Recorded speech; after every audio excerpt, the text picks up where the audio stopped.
My brother slept with my fiancée, and my family tried forcing us back together, but my final decision left them in shock forever. I never thought I'd be writing this. 3 weeks ago, I was just Evan, 29, living my dream making custom guitars in my workshop. Now I'm the guy whose entire world exploded in ways I couldn't have imagined. Let me paint you the picture of what my life looked like before everything went to hell. I'm a luthier. I handcraft guitars for musicians. Not the factory-made stuff you see at Guitar Center, but real instruments with soul. Each piece takes me weeks, sometimes months. My workshop sits in the converted garage behind the house Jennifer and I bought last year. The smell of cedar and rosewood, the satisfaction of watching wood transform into music, that was my sanctuary. Jennifer is, a cartographer. She creates maps for government contracts and private companies. The irony isn't lost on me now that someone who literally maps out every detail for a living couldn't navigate the consequences of her choices. But back then, I loved how her analytical mind complemented my artistic side. She'd spend hours showing me topographical data while I shaped guitar necks, both of us lost in our own worlds but together. We'd been engaged for 2 years, together for 5. The wedding was set for next spring. My older brother Derek was supposed to be my best man. At 31, he'd made a name for himself as a drone cinematographer, shooting those sweeping aerial shots for documentaries and commercials. Growing up, Derek was always the golden child, 2 years older, always 2 steps ahead. While I was learning woodwork from our grandfather, Derek was winning awards for his film projects. While I was selling my first custom guitar, he was signing contracts with production companies. Our parents couldn't have been prouder of their boys. Dad, an optical engineer who designs lenses and sensors, always joked that Derek captured the world while I gave it a soundtrack. Mom, who'd retired early from teaching to become an urban beekeeper, yes, really, constantly went on about how we were her perfect hive, each with our role, all working together. The family dynamic was intense. Sunday dinners were mandatory. Mom would serve honey-glazed everything while Dad updated us on the family investment properties, 3 rental houses they'd acquired over the years that Derek and I would supposedly inherit. They had this whole vision of keeping everything in the family for generations. Looking back, there were signs I ignored. Jennifer started taking more site visits for her mapping projects. Overnight trips to survey locations that seemed to pop up last minute. She'd come back exhausted but wired, like she'd had too much coffee. I figured it was work stress. Her company had landed a major contract with the State Parks Department. Derek began showing up at our place more often. He'd drop by to check out my latest build or grab a beer after a tough shoot. Jennifer would join us, and they'd talk about visual perspectives, how maps and aerial footage told similar stories. I thought it was nice they were bonding. We were going to be family, after all. There was this one night, maybe 2 months ago, when I was working late on a guitar commissioned by a jazz musician in Nashville. Derek had stopped by earlier, but I was deep in concentration, barely noticed when he left. Jennifer texted that she was having drinks with her team after work. Normal Thursday stuff. Except when she came home, she showered immediately. Said someone spilled wine on her at the bar. Her story was detailed, who was there, what they talked about, the annoying new project manager who wouldn't stop hitting on everyone. Too detailed, maybe. But why would I question it? My workshop became my escape without me realizing I needed one. I'd lose myself in the wood grain, the perfect curve of a soundboard, the precise fret placement. Jennifer would peek in sometimes, watch me work. "You're so focused," she'd say. "It's like the rest of the world doesn't exist." She was right. I wasn't paying attention to the world shifting around me. The bachelor party weekend should have been a red flag. Derek organized it, just a few guys, cabin by the lake, fishing and drinking. Jennifer encouraged me to go, said she'd use the weekend to get ahead on her project deadlines. Derek seemed off that weekend, kept checking his phone, disappeared for long calls. "Work stuff," he said. The other guys joked he was whipped by some secret girlfriend. When I got back Sunday night, Jennifer was already asleep. The house was spotless, too spotless, like she'd deep cleaned everything. The sheets were fresh, windows open to air out the rooms. "I got bored," she said the next morning. "Needed to keep busy while you were gone." These memories feel different now, tainted by what I know. But 3 weeks ago, I was just a guy in love, building guitars and planning a future. Today was supposed to be ordinary. I'd been working on a particularly challenging piece, a 12-string with custom inlays for a folk singer. The humidity wasn't cooperating, and the wood wasn't settling right. By noon, I decided to call it quits, maybe surprise Jennifer with lunch from that Thai place she loved. I walked into our kitchen through the back door, quietly in case she was on a work call. Her phone sat on the counter, screen up, unlocked. She must have just set it down, the screen hadn't even dimmed yet. A message notification popped up as I walked past. "Last night was incredible, D." I froze. My mind immediately went to her coworker Deborah. Or David from the surveying team. Had to be. Then another message appeared. "Can't stop thinking about what you did with your tongue." My hand moved without thinking, reaching for the phone. My stomach dropped like I'd missed the last step going downstairs in the dark. The phone screen glowed up at me. Another message popped through. "Jennifer, you awake? Can't wait for Saturday when E is at the workshop all day. E. Evan." Me. My fingers trembled as I picked up her phone. Part of me screamed to put it down, to pretend I'd never seen anything. The other part, the part that knew something was already broken, opened the message thread. The contact name was just D with a mountain emoji. Derek used that emoji for everything, his Instagram, his business cards. Something about elevated perspectives or whatever BS word tagline he used. I scrolled up. Tuesday, missing your touch. Monday, that thing you do with your hands. F word. Sunday, house feels empty without you here. Each message was a punch to the gut. I kept scrolling, weeks becoming months. The messages got more explicit as I went back. Photos, nothing fully nude but enough. Jennifer in lingerie I'd never seen. Derek shirtless in what looked like our bedroom? My legs gave out. I sat hard on the kitchen floor, back against the cabinets, still holding her phone. Then I found it. The timestamp that broke what was left of my denial. 3 months ago. My bachelor party weekend. A photo from Derek, a drunken selfie, him and Jennifer, clearly in my bed. Our bed. The wooden headboard I'd made myself visible in the background. The timestamp, Saturday, 2:47 a.m. While I was passed out in a cabin with my friends, celebrating my upcoming marriage, my brother was in my bed with my fiancée. The workshop. All those times Derek visited my workshop. He wasn't checking out my guitars, he was making sure I was occupied. The late night work calls during the bachelor weekend weren't work at all. I heard footsteps upstairs. Jennifer moving around, probably getting ready to come down for lunch. My body moved on autopilot. I forwarded the entire conversation thread to my email, then to a private cloud account I used for guitar blueprints. Screenshots of everything, messages, photos, timestamps. My hands were steady now, methodical, like when I'm doing detail work on an inlay. I placed her phone back exactly where I'd found it and slipped out the back door. I sat in my workshop for 20 minutes, staring at nothing. Then I threw up in the utility sink. When Jennifer texted asking about lunch, I replied that I'd gotten caught up with the 12 string. Normal. Everything normal. That evening played out like a fever dream.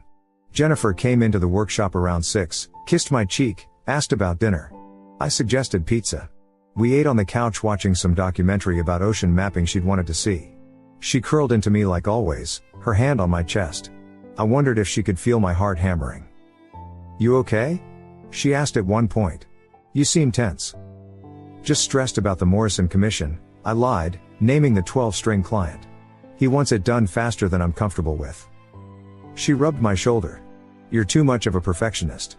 But that's why your guitars are worth what people pay." The casual affection. The easy lies. How many times had she touched me like this after touching him? That night, she fell asleep quickly. I lay awake Googling on my phone with the brightness turned down. Prenuptial Agreement Infidelity Clause California. How to document adultery. Asset protection before divorce. We had a prenup, Jennifer's idea, actually. She'd insisted on it to protect her mapping software patents. I'd agreed because I wanted to protect the workshop and my guitar business. Neither of us had really read the infidelity clauses carefully. I had, now.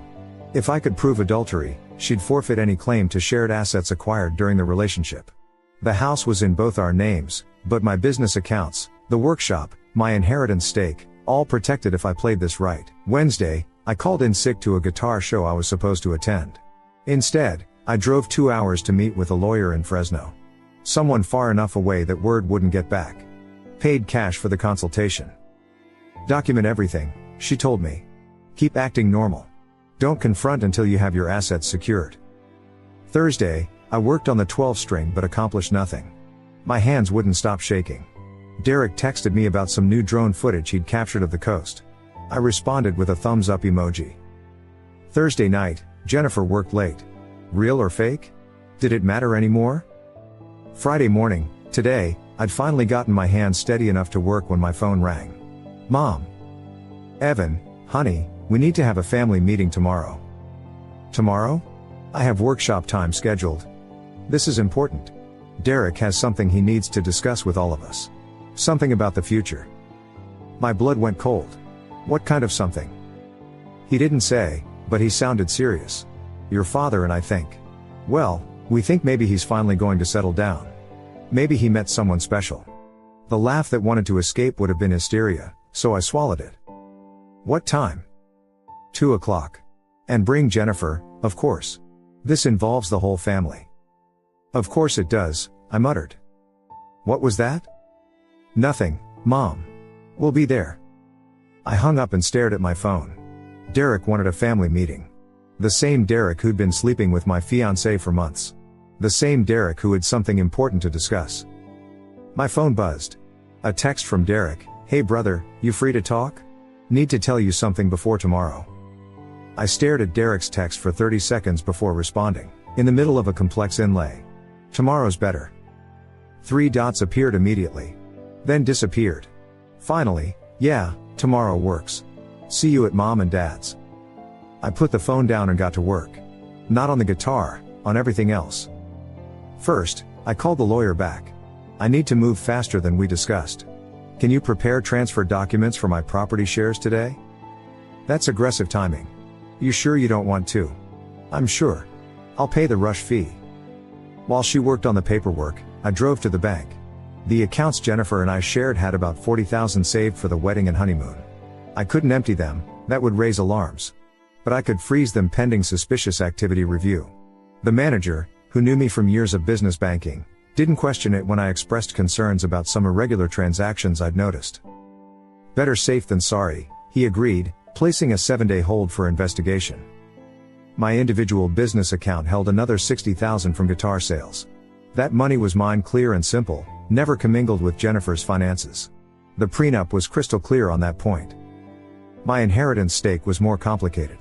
Dad had put Derek and me on the deeds for the rental properties as minority partners. 25% each, with him and Mom holding the other 50%. The properties were worth about $2 million combined. My share couldn't be sold without family approval, but it could be transferred to an irrevocable trust. The paperwork was intricate, but by Friday afternoon, it was done. The transfer would be recorded Monday morning, after the family meeting. That night, I made dinner while Jennifer packed for what she thought was a normal Saturday family gathering. Your mom texted me, she said, folding a sundress. She seems excited about something. Derek probably landed some huge contract, I said, stirring pasta sauce. You know how she gets. Jennifer went quiet for a moment. Then, Evan? You'd tell me if something was wrong, right? I turned from the stove. She was watching me with an expression I couldn't read. What makes you ask that? You've been distant all week. Working late, barely talking. Are you worried about the Morrison guitar? The lie came smooth as silk. Yeah, actually. The wood isn't responding like I expected. Might have to start over. Her shoulders relaxed. You're too hard on yourself. Your work is perfect. Perfect. Right. Saturday morning, I woke up with a plan. While Jennifer showered, I did something I'd never done before. I went through Derek's things. He kept a spare key under our fake rock. He'd helped us move in, knew our security setup. He also had a habit of leaving his laptop bag in my workshop when he visited, knowing it was safer than his car. The bag was in its usual spot, tucked behind my wood storage. His laptop was password protected, but the side pocket had receipts. So many receipts. Derek was meticulous about expenses, had to be for tax write-offs. That's when I found them. Receipts from hotels, restaurants, charges to his company credit card, the one meant exclusively for business expenses. The dates lined up with Jennifer's overnight site visits. The Marriott in Monterey, 2 nights, $400. The same weekend Jennifer was supposedly mapping coastal erosion. Ruth's Chris Steakhouse, $300 dinner for 2. Charged as a client meeting on a Saturday night when Jennifer was allegedly at her sister's. My phone camera captured everything. Then I found the jackpot. A receipt for lingerie from Agent Provocateur. $800 charged to his business card as production wardrobe. The date? 2 weeks before my bachelor party. I'd seen that lingerie in their text messages. I put everything back exactly as I'd found it and went to make coffee. "You're up early," Jennifer said, coming into the kitchen. "Couldn't sleep. Might as well get some work done before we head to my parents." She kissed my cheek. Her lips felt like a brand. "Try to relax today, okay? Whatever Derek's announcement is, your parents will make it into a whole production. You know how they are." I knew exactly how they were. We drove separately. I claimed I might need to come back to the workshop if Morrison called. Really, I wanted my own exit strategy. The family home sprawled across 2 acres in the hills, Dad's pride and joy. The parking area was already full when we arrived. Not just Mom's Prius and Dad's Tesla, but 3 other cars. Aunt Penelope's Lexus. Uncle Howard's BMW. Cousin Stephanie's Range Rover. "Why is everyone here?" Jennifer asked, but her voice was off. "Too high. Too tight." "No idea," I lied. Mom met us at the door, practically vibrating with energy. "Oh good, you're here. Everyone's in the living room." The living room had been rearranged. Chairs formed a rough circle, like some kind of intervention setup. Derek stood by the fireplace, and for a second, our eyes met. He looked away first. Dad was in his usual armchair, already holding court with Uncle Howard about some investment opportunity. Aunt Penelope clutched her wine glass even though it was barely 2 in the afternoon. Cousin Stephanie typed on her phone, probably live tweeting whatever was about to happen. Sit. Mom ushered us to a love seat directly across from Derek. Jennifer's hand found mine. Her palm was sweating. "So," Dad said, his voice filling the room the way it did when he ran board meetings. "Derek has asked us all here because there's something important we need to discuss as a family." Derek cleared his throat. "Yeah, so. This is harder than I thought it would be." My heart hammered against my ribs. Were they really going to confess? Here? Now? In front of everyone? Mom reached over and squeezed Derek's arm. "It's okay, honey. We're all family here. Whatever it is, we'll handle it together." "The thing is," Derek continued, his eyes darting between Jennifer and me, "some of you might already know what this is about." Jennifer's hand tightened on mine. Her nails dug into my palm. Aunt Penelope set down her wine glass. "Oh my God, did you get someone pregnant?" "No," Derek said quickly. "No, it's not. It's about Evan and Jennifer." The room went silent. Dad stood up slowly. "I think it's time we addressed what's been going on in this family." My mind raced to process what was happening. They knew. They all knew. "Wait," I said, my voice surprisingly steady. "What exactly are we addressing?" Mom stood up beside Dad, her hands clasped in front of her like she was about to deliver a eulogy. "Evan, sweetheart, we know this is difficult. But secrets are poison to a family." "Secrets," I repeated, looking around the room. Uncle Howard wouldn't meet my eyes. Aunt Penelope was refilling her wine glass. Even Cousin Stephanie had put her phone down. Jennifer started crying.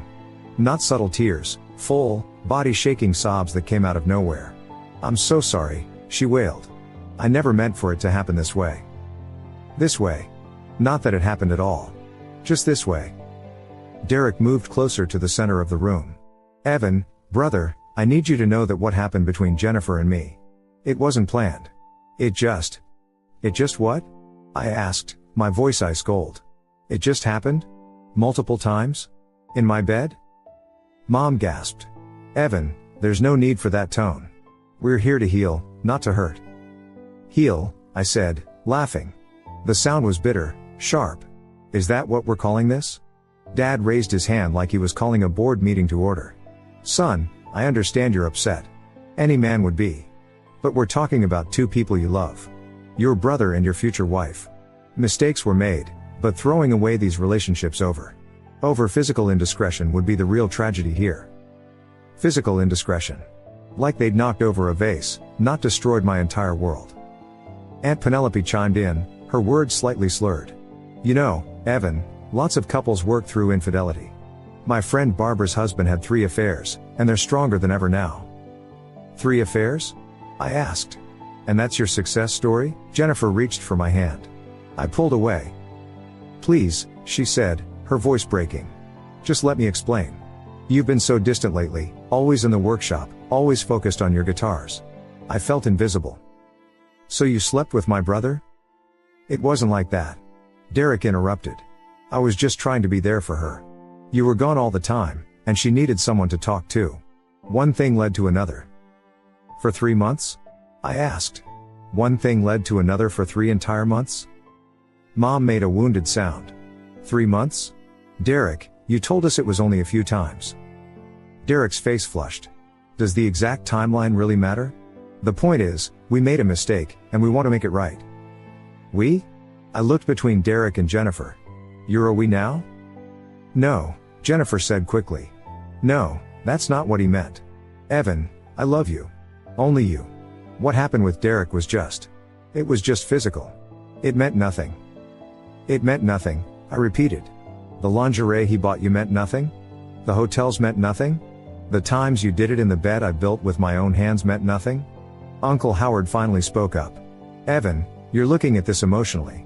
Let's think practically. You and Jennifer have built a life together. You have the house, the wedding planned, shared finances.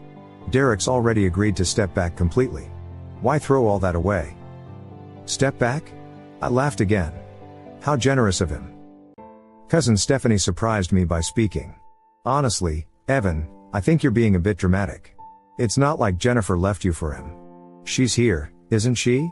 She wants to work it out.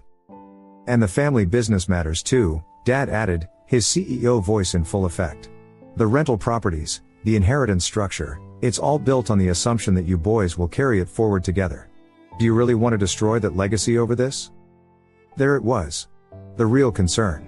Not my betrayal, not my pain, the family money. Besides, Mom said, her beekeeper metaphor incoming, a hive survives by working together. One bee gets confused, loses its way, but the colony brings it back. We don't cast out family, Evan. We heal together. Is that what I am? I asked.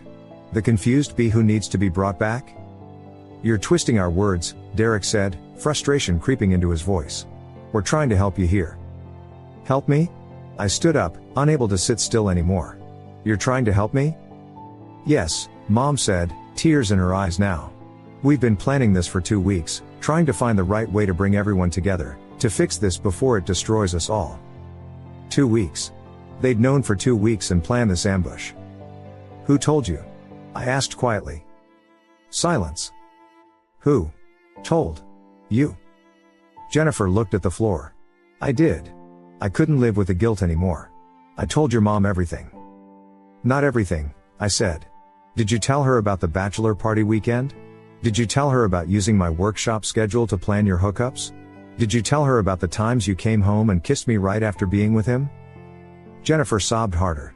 Derek had the audacity to put his hand on her shoulder. Don't, I warned him. He pulled back. Dad stood up again, his patience clearly wearing thin. Enough. Evan, you have 2 choices here. You can forgive them and we can all move forward as a family. Or you can let your pride destroy everything we've built.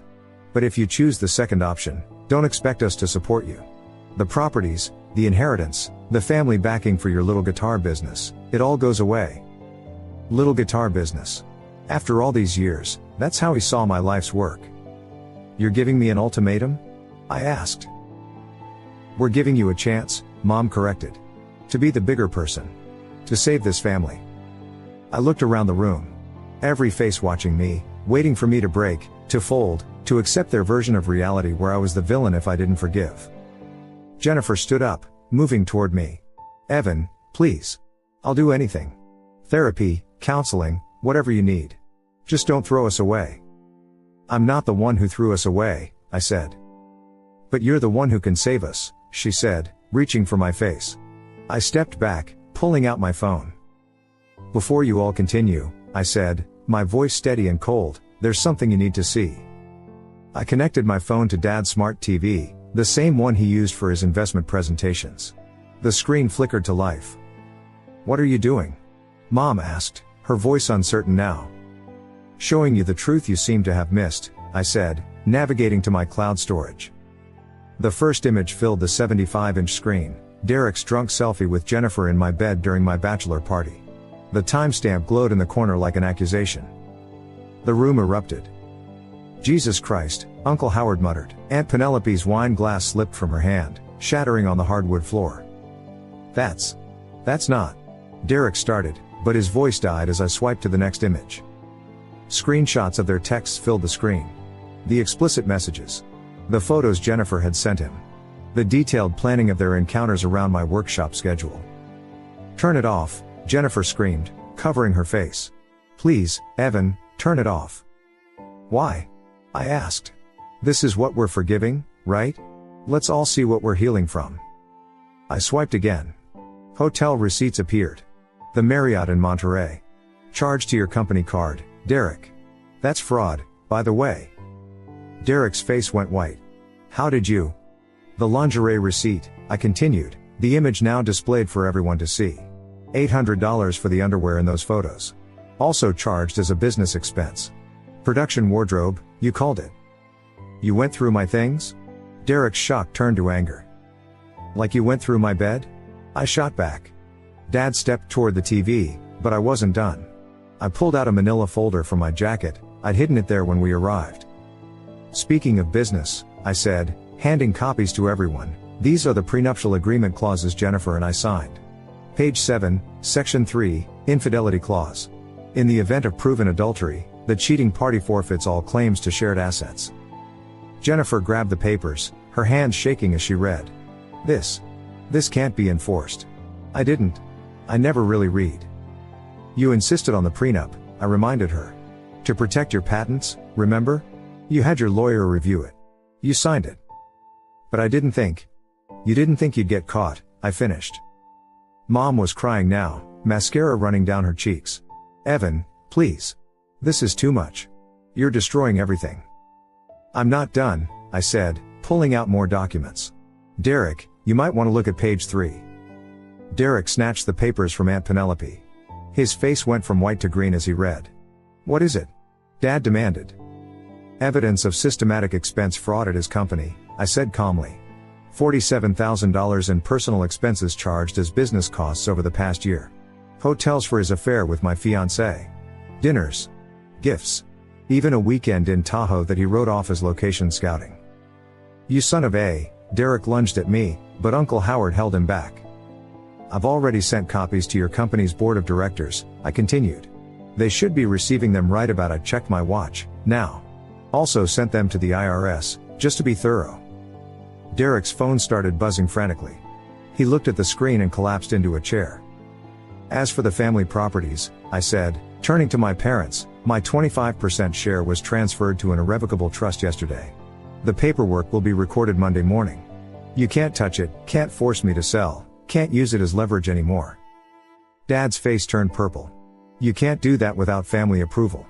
Actually, I can. Minor partners have the right to protect their assets through trust transfers. You should have read the partnership agreement you drafted more carefully. The bank accounts, Jennifer whispered, realization dawning. That's why they're frozen. Pending investigation for suspicious activity, I confirmed. Should take about a week to sort out. By then, the divorce papers will be filed, and you'll get exactly what the prenup says you deserve. Nothing. Cousin Stephanie had her phone out, recording everything. I didn't stop her. Let her document this. You planned this, Mom said, her voice hollow. You've been planning this all week. You planned an intervention to force me to forgive them, I replied. I planned a response. This is vindictive. Aunt Penelope slurred. This is cruel. Cruel? I laughed. Cruel is sleeping with your brother's fiancée. Cruel is planning a family ambush to gaslight me into acceptance. Cruel is threatening to cut me off if I don't play along with your sick version of family values. I pulled out one final document, the one I'd been saving. What now? Derek asked, his voice broken. This is a donation confirmation, I said, holding it up. My entire inheritance, current value and future proceeds, has been donated to the Betrayal Trauma Recovery Foundation. They help people who've been destroyed by family infidelity and gaslighting. The silence was deafening. You donated. Dad couldn't finish the sentence. $500,000, with another $500,000 pledged from future property proceeds. It's done. Irrevocable. The lawyers confirmed it this morning. You gave away $1 million? Mom shrieked. Our family's money? My money, I corrected. And yes, every penny. Jennifer stood up, her face streaked with tears and rage. You're insane. You're actually insane. You'd rather give money to strangers than forgive us? Yes, I said simply. That's when Dad lunged forward, faster than I'd ever seen him move. His hands reached for my throat as Mom screamed. Uncle Howard caught Dad before his hands reached me, pulling him back with surprising strength for a man who spent most of his time behind a desk. Richard, stop, Howard shouted. You're proving his point. Dad struggled against Howard's grip, his face twisted with rage. He's destroying everything. My legacy, our family. Your legacy? I said, straightening my jacket. Let me tell you about your legacy. I looked him dead in the eyes. I know about Carrie. The room went silent. Dad stopped struggling. Mom's face drained of all color. Who's Carrie? Derek asked, looking between our parents. Dad's assistant from 15 years ago, I said. The one who left suddenly for family reasons. The one you paid $70,000 in severance to. The one whose son looks remarkably like Derek. Aunt Penelope gasped. Uncle Howard released Dad, stepping back like he'd been burned. How? Dad's voice was barely a whisper. Mom told me, I said, watching my mother's face crumble. Not directly. But all those wine-fueled crying sessions when you were on business trips? I was 17, not deaf. I heard everything. You knew? Jennifer asked Mom, her voice incredulous. You knew Richard cheated, and you still what? Mom turned on her, vicious now. Still stayed? Still kept the family together? Yes. Because that's what families do. That's why I told you to keep it in the family if you were unhappy with Evan. Better Derek than some stranger. At least then. You told her to sleep with Derek? I asked, my voice deadly quiet. Mom's hand flew to her mouth, realizing what she'd admitted. Not exactly. I just said if she had needs Evan wasn't meeting, it was better to keep things close. Where we could manage them. Manage them, I repeated. Like your hive. Cousin Stephanie had stopped recording, her phone hanging limp in her hand. This family is F-worded up. You encouraged this? Derek asked Mom, his voice cracking. You knew I was. And you encouraged it? I was trying to keep everyone together, Mom sobbed. That's all I've ever tried to do. By turning us into some sick joke? I asked. By encouraging my fiancé to cheat with my brother? Dad found his voice again, but all the fight had left it. Evan, whatever issues we have as a family, think about the consequences. Your brother's career is destroyed. Jennifer has nothing. The family properties are no longer my concern, I finished. And Derek's career? He destroyed that himself the moment he started committing fraud. Jennifer has her patents and her career. She'll survive. As for you too. I looked at my parents, really looked at them. Dad, the controlling patriarch who'd built his empire on lies. Mom, the enabler who'd turned dysfunction into an art form. You'll have to live with what you've created. A family built on betrayal, held together by threats and money. Good luck with that. Uncle Howard cleared his throat. For what it's worth, Evan, I didn't know about any of this. If I had, you'd have done nothing, I said. Just like you did nothing when Dad cheated. Just like everyone in this room does nothing except protect the family image. That's not fair, Aunt Penelope started. Isn't it? How many family secrets are we all carrying? How many affairs, frauds, and betrayals have we collectively ignored for the sake of Sunday dinners and inheritance money? No one answered. Derek's phone rang again. He looked at it, his face gray. It's my lawyer. The company is pressing charges. I need to leave, Jennifer said suddenly, standing up. I need to. I can't. She looked at me one last time. I really did love you, you know. In my way. Your way wasn't enough, I said. She left without another word. I heard her car start, drive away. The last sound of our life together. So what now? Mom asked, her voice hollow. You've destroyed everything. Are you happy? No, I said honestly. But I'm free. I headed for the door. Where are you going? Dad called after me. Forward, I said without turning around. 3 months later. The workshop smelled like cedar and possibility. The Morrison 12-string was finally complete, and it was some of my best work. Funny how clear your vision becomes when you're not carrying everyone else's weight. The lawsuit against Derek made the news briefly. $60,000 in fraud, plus tax evasion. He took a plea deal, probation and restitution. His reputation in the industry was ash. Last I heard, he was working at a camera rental shop in Bakersfield. Jennifer had moved back with her parents in Oregon. The divorce was finalized in record time, the prenup made it clean. She kept her patents and her car. I kept everything else. My parents tried calling for the first month. Then the letters started. Then silence. The family properties were in chaos without my shares accessible. They couldn't sell, couldn't refinance. Dad's perfect legacy was frozen in legal limbo. "You almost done?" A voice called from the doorway. I looked up from the guitar strings I was adjusting. Solana stood there, sunlight catching her dark hair. She was a metalsmith who worked in the studio next door, creating intricate jewelry with the same attention to detail I gave my guitars. We'd met when she came to borrow wood glue and stayed to admire the 12-string. "5 more minutes," I said. "The food truck won't wait," she warned, smiling. "And you promised me those Korean tacos." "Worth rushing perfection for," I agreed. She came closer, running her fingers along the guitar's body. "It's beautiful. Morrison's lucky." "It's not just for Morrison anymore," I said. "I've been thinking about teaching. Real teaching, not just custom builds. Passing on what my grandfather taught me, but better. Without all the family baggage." "I like that," she said. "Building something new from something old." My phone buzzed. Unknown number, but the area code was familiar. I let it go to voicemail. Later, I'd listen to it. Aunt Penelope, drunk, saying the family fell apart after I left. Derek and my parents weren't speaking. Mom had moved in with her sister. Dad was alone in that big house with his legacy crumbling around him. I deleted the message. That night, Solana and I sat on the workshop floor, eating takeout and planning a collaboration, guitars with her metalwork inlays. Something entirely new, entirely ours. "No ghosts?" she asked, knowing my history. "No ghosts," I confirmed. The workshop felt different now. Not like a sanctuary for my life, but like the center of it. The place where I built things that created music, that brought joy, that lasted. My phone lit up with an Instagram notification. Cousin Stephanie had tagged me in a post, a photo from that terrible family meeting with the caption, "The day one man burned it all down rather than live a lie." The comments were brutal toward my family. I untagged myself, blocked Stephanie, and put the phone away. "You good?" Solana asked.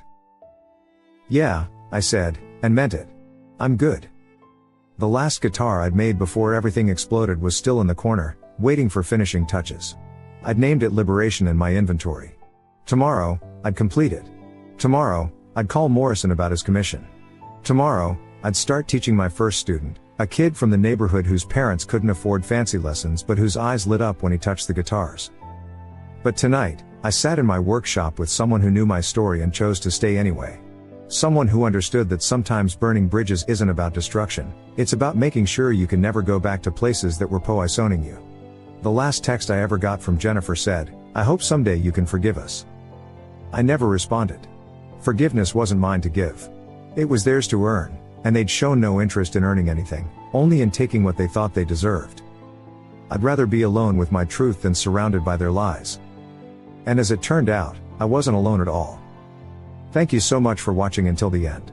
If you really like our videos, please don't forget to like, share, and subscribe. Have a great day.